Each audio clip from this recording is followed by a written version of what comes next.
Dans notre vie, nous rêvons souvent de succès, mais nous voyons fréquemment des personnes s'effondrer après l'avoir atteint.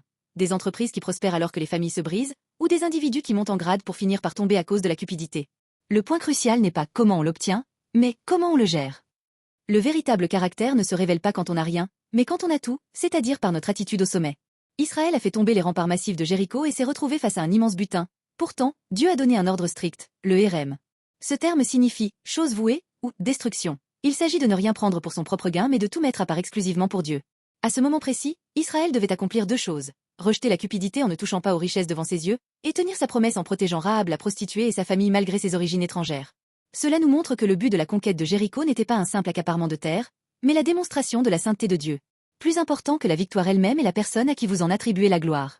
Jésus-Christ a parfaitement incarné cet esprit du hérem. Sur la croix, il a montré clairement ce qu'il fallait abandonner et ce qu'il fallait laisser derrière soi. Pour nous sauver, il a jeté sa vie précieuse en prenant sur lui le prix de notre péché, et en échange, il nous a laissé la valeur de la vie éternelle. La résurrection prouve que son choix était le bon. En descendant de la place la plus haute vers la plus basse, Jésus a prouvé la vraie valeur du succès. Mais bien aimé, un vrai vainqueur n'est pas simplement celui qui abat les murs, mais celui qui maintient son équilibre au sommet de ces murs tombés. Quel est votre Jéricho aujourd'hui? Qu'il s'agisse de vos résultats, de votre richesse ou de votre position, souvenez-vous de deux choses.